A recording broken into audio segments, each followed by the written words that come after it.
Greetings, Earthlings, and welcome to the Friend Zone. So, I just wanted to talk to you guys real quick about this whole Alabama abortion bill. First off, I just want to let you guys know that Donald Trump himself has been on record stating that he wants to get Roe versus Wade overturned. We're going to talk more about Roe versus Wade in a minute, but I mean, he has been making moves to try and get this done by appointing certain justices in office and things like that that can, push his particular agenda. So as far as this Alabama abortion bill, this thing is just completely out of line. I mean, it's really ridiculous that all of these old, played out white men in these fucking political offices are making all these decisions to tell these women what they can or cannot do with their bodies. And I, for one, don't stand for it. I'm absolutely pro-choice. It's your world. Do what you got to do.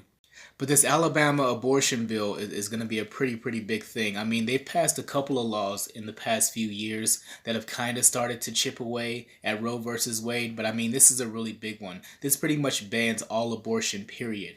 And this includes all kinds of abortions, like even if you're the victim of rape or incest. I mean, how crazy is that? If anything, you should definitely be able to get an abortion if you were raped. Even if you are pro-life and you're against abortion, at the very least, you have to be able to agree that, damn, if you were raped and this life was forced upon you, you should be able to get a damn abortion for that at the very least. But even that is banned. I mean, you can't even get an abortion now in Alabama if you were the victim of rape or incest. I guess the only thing that they left there is you'll only be able to get an abortion if the mother's life is at risk. Apparently, that's the only reason they see fit for anyone to have an abortion is if you're literally gonna die if you have this baby.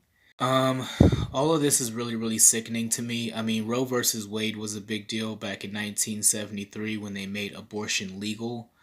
But yeah, some Republicans have come out recently, stating that they are pursuing certain efforts to get that overturned. Little by little, they want to chip away at Roe versus Wade and just get this thing overturned. With the heartbeat bill, all kinds of different bills that they've come out with recently. I think this is just going to be a big hot button topic for the 2020 election. Part of me, I guess the conspiracy theorist part of me, thinks that this is all just a setup for the 2020 election. It's going to split us even further down the middle as far as, where we stand as Americans and against each other is pretty much where we're going to end up standing. Just like we did with this last election between Hillary Clinton and Donald Trump.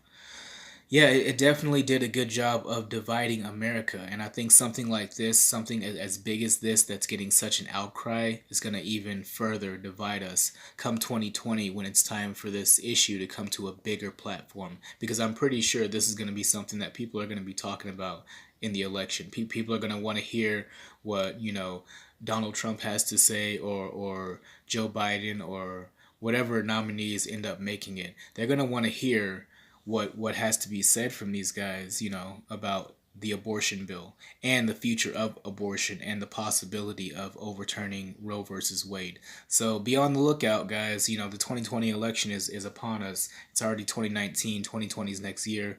I think they're going to start really revving this thing up probably this summer.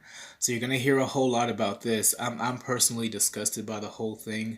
I mean, I think a woman has a right to choose whether she has a child or not. And it's not up to a man to decide. And really, when I think about it, what's even more disgusting about this whole thing, I can't think of not one single law that was ever created in the history of laws that tells a man what he can do with his body. Think about it. Just think about it for a second. Can you think of any law out there that tells a man what he can or can't do with his body other than, you can't rape? You know what I mean? That's a law. You can't do that with your body. But they'll never ever tell a man that he can't have a vasectomy, to not have babies anymore, or anything like, or he can't pull out or some shit. He has to just go through with it, or any kind of crazy ass law you can think of. There's not one that exists. Because all these laws are being made by these old crusty ass white dudes in these offices in these damn suits that don't know what the hell's really going out here with the people as a whole. They don't really have the pulse of the nation. They don't really have their ears to the streets, or I feel like a lot of them are just so detached from the common people that they don't know what really matters to us, or they just don't care, or they're just trying to push a certain agenda and they don't really care how we feel about it either way. But it's really disgusting. I mean, oh wait, you guys think of one damn law that was ever created that tells a man what he can or cannot do with his body, and think of all the laws that have been created telling women what to do and what not to do with their bodies. We really need to just break this patriarchy that we live under, this society that's just been controlled and ruled by white males in their fucking 60s and 70s. I mean, I'm really praying that Michelle Obama runs for president. Maybe not this term, but hopefully next term, and we can start correcting some of this nonsense, some of this toxic masculinity that's just so thick in the air nowadays, especially since Donald Trump has been in office. He's really been promoting that whole grab him by the pussy type culture that's led to things like this. Like, we're just going to grab him by the pussy and tell him what they can and can't do with it. This shit is crazy. You guys tell me what you think. Peace.